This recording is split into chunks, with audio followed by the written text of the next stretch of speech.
دوستو پاکستان کی NRDC اور بلو سرچ نے مشترکہ طور پر تیار کردہ AM350S کے نام سے آئیڈیاز نمائش کے موقع پر 3D ایئر سرویلنس ریڈار متعارف کروایا ہے، جو پاکستان کا پہلا ملکی سطح پر تیار کردہ long range ground based radar ہے۔ سرکاری کمپنی NRDC اور پرائیویٹ فارم بلو سرچ کا اس ریڈار کے بارے میں کہنا ہے کہ gallium nitride based active electronically scanned array radar ہے، جس کے بارے میں امکان ہے کہ اس کی ڈیولپمنٹ کا آغاز 2020 یا 21 میں ہوا تھا۔ دوستو ایک گزارش ہے، 99% ویورز ہماری ویڈیوز دیکھتے ہیں مگر سبسکرائب نہیں کرتے، تو کائنڈلی اگر آپ نے ابھی تک ہمارے چینل کو سبسکرائب نہیں کیا ہے، ہمارے سپورٹ اور موٹیویشن کے لیے چینل کو ضرور سبسکرائب کریں۔ Thank you. دوستو گلینیم نائٹ بیسڈ ریڈار روایتی گلینیم آرس نائٹ بیسڈ ریڈار سے زیادہ رینج، بہتر تھرمل ایفیشینسی، کمپیکٹ ڈیزائن اور لائٹ ویٹ کی بدولت بہتر منورایبلٹی اور فاسٹر ڈپلائمنٹ جیسی صلاحیتیں رکھتی ہیں۔ AM350S کی فائٹر ایئر کرافٹ کو ڈیٹیکٹ کرنے کی رینج 200 کلومیٹر اور ڈرون سائز آبجیکٹ کو ڈیٹیکٹ کرنے کی رینج 80 کلومیٹر بتائی گئی ہے۔ اس ریڈار کی overall area coverage range 350 kilometre ہے۔ اس ریڈار کے نیئر فیوچر میں مزید ویریئنٹس بھی متعارف کرائی جانے کی توقع ہے، جبکہ یہ 60,000 فیٹ کی بلندی پر نشانے کو ڈیٹیکٹ کر سکتا ہے، جو اسے ہائی الٹیٹیوڈ سرویلنس کے قابل بناتی ہے۔ یہاں یہ بات قابل ذکر ہے کہ نیشنل ایروسپیس سائنس و ٹیکنالوجی پاک کی جانب سے اس 7 3D ریڈار بھی متعارف کروایا گیا ہے، جس کو باقاعدہ اس سال کی نیشنل ڈے پریڈ کے دوران شوکیس کیا گیا تھا۔ اس کے علاوہ گلوبل انڈسٹریل اور ڈیفینس سولوشن بھی مختلف ریڈار کے حوالے سے ملکی سطح پر کام کر رہی ہے۔ اس ریڈار میں بہتر اینٹی جیمنگ کیپیبلٹی کا دعویٰ کیا گیا ہے، جبکہ اس کو 8x8 ٹرک پر ماؤنٹ کیا گیا ہے، جس کی بدولت اس کو آسانی سے اور سویفٹلی ایریا آف آپریشن میں ڈپلائے کیا جا سکتا ہے۔ دوستو ترکی کے انڈر ڈیولپمنٹ کان 5th generation combat year craft کے گزشتہ دنوں انجن آفٹر برنر کے کیپیبلٹی کو جانچنے کے لیے گراؤنڈ ٹیسٹ کامیابی سے مکمل کیے گئے ہیں۔ حالیہ فل آفٹر برنر انجن ٹیسٹ بنیادی طور پر اس جانب اشارہ کرتے ہیں کہ کان 5th generation combat year craft کی 3rd test flight near future میں کنڈکٹ کی جائے گی۔ ترکش ایرو اسپیس انڈسٹری کی جانب سے اس قسم کا ٹیسٹ کنڈکٹ کیا جانا بنیادی طور پر انجن کے آفٹر برنر کو ایکسٹریم کنڈیشن جیسا کہ ہائی ٹیمپریچر، اسٹرکچرڈ وائبریشن اور پریشر کے اگینسٹ ویلیڈیٹ کرنا ہوتا ہے۔ کان 5th generation combat year craft کے پہلے پروٹوٹائپ کے بعد مزید پروٹوٹائپ پر تیزی سے کام جاری ہے، جس کو نیئر فیوچر میں باقاعدہ انٹروڈیوس کرایا جائے گا۔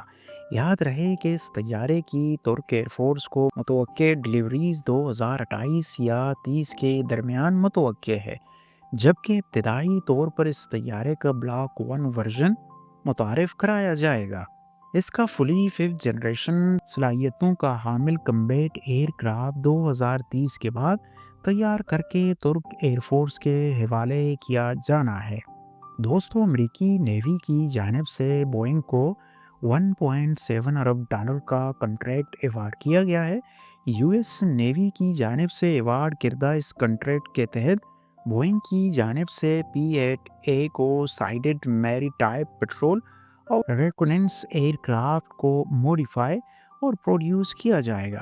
اس $1.7 ارب میں سے $695.8 ملین 7 مزید P-8A میری ٹائپ پیٹرول ایئر کرافٹ کی اسمبلی سے متعلق کمپنی کو ایوارڈ کیے گئے ہیں، جبکہ اس کاسٹ میں جرمنی اور کینیڈا کے لیے P-8 طیاروں کی انجینئرنگ ورکس بھی شامل ہے۔ خیال رہے کہ یو ایس ایئر فورس کی جانب سے بھی $2.38 ارب کی لاگت سے ایک الگ کنٹریکٹ سائن کیا گیا ہے، جس میں 15 ایڈیشنل KC-46A ٹینکر طیارے US ایئر فورس کے بوئنگ سے ایکوائر کیے جا رہے ہیں۔ دوستو، مشہور ایوییشن جرنلسٹ اور فوٹوگرافر ایلن وار نے سماجی رابطے کی اپلیکیشن پر اپنی حالیہ اسٹیٹمنٹ میں کہا ہے کہ پاکستان ایئر فورس کو PAC کامرا کی جانب سے JF-17 تھنڈر بلاک 3 کے تیسرے اسکواڈرن کے ڈلیوریز تاخیر کا شکار ہونے کی توقع ہے۔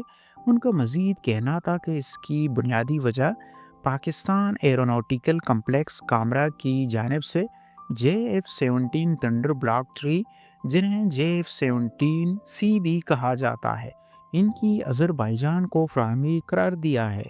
یاد رہے کہ آذربائیجان نے حال ہی میں پاکستان کے ساتھ 12 JF-17 تھنڈر بلاک 3 کی ایکوزیشن سے متعلق کنٹریکٹ سائن کیے ہیں، اور ممکنہ طور پر PAC کامرا کی جانب سے اس وقت تمام تر فوکس آذربائیجان کو JF-17 تھنڈر بلاک 3 کی فراہمی پر زور دیا گیا ہے۔ شاید یہی وجہ ہے کہ پاکستان ایئر فورس کو JF-17 تھنڈر کے تیسرے اسکواڈرن کی ڈلیوریز ڈیلے ہونے کی خدشات ہیں۔ خیال رہے کہ پاکستان ایئر فورس پہلے ہی 2 JF-17 تھنڈر بلاک 3 کے اسکواڈرن اریز کر چکی ہے، جبکہ تیسری کی پروڈکشن ان دونوں میں شروع کی جانے کی توقع تھی۔ تازہ ترین اطلاعات کے مطابق اب یہ ڈلیوری آذربائیجان کو پرائرٹی پر کی جانی ہے، اور پاکستان ایئر فورس آذربائیجان کو JF-17 تھنڈر بلاک 3 کی ڈلیوری کے بعد اپنی تیسری اسکواڈرن کو اریز کرے گی۔ دوستو، یونان کے وزیر اعظم نے اپنے حالیہ انٹرویو میں کہا ہے کہ ان کا ملک اپنی ایئر فورس کے لیے مزید رافیل فائٹر جیٹس ایکوائر نہیں کرے گا۔ گریک پرائم منسٹر کے حالیہ بیان سے اس بات کی تصدیق ہو جاتی ہے کہ یونان اپنی 24 رافیل فائٹر جیٹس کے بعد مزید 12 رافیل فائٹر جیٹس کی ایکوزیشن کا منصوبہ کینسل کر چکا ہے۔ اس سے پہلے یونان کی جانب سے اعلان کیا گیا تھا کہ 12 نئے رافیل فائٹر جیٹس ایکوائر کر سکتا ہے، جو لیٹسٹ ایئر فورس اسٹینڈرڈ کے ہوں گے۔ تازہ ترین اطلاعات کے مطابق یونان نے ایک لحاظ سے ترکی کی پیروی کرتے ہوئے مزید رافیل فائٹر جیٹس ایکوائر کرنے کا فیصلہ ترک کر دیا ہے۔ یہاں یہ بات قابل ذکر ہے کہ ترکی نے اب سے چند روز پہلے امریکہ سے 79 F-16 وائپر اسٹینڈرڈ کی ماڈرنائزیشن کٹس ایکوائر کرنے کا فیصلہ کینسل کر دیا تھا، اور اس کی بنیادی وجہ اس ڈیل سے بچ جانے والے فنڈز کو F-35 کی ایکوزیشن کی طرف ڈائیورٹ کرنا تھا۔ یونان بھی اپنی روایتی حریف کو ایک لحاظ سے کاؤنٹر کرنے کی غرض سے اب ان فنڈز کو مزید F-35 ایکوائر کرنے پر خرچ کرنے کا فیصلہ کیا ہے۔ دوستو، آج کی ویڈیو یہی تک تھی۔ امید ہے کہ آپ کو بہت پسند آئی ہوگی۔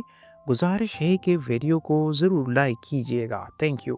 اپنی رائے کا اظہار کمنٹ سیکشن میں ضرور کیجیے گا۔ ملتے ہیں ایک نئی اور انٹرسٹنگ ویڈیو کے ساتھ، تب تک کے لیے keep smiling and keep supporting as.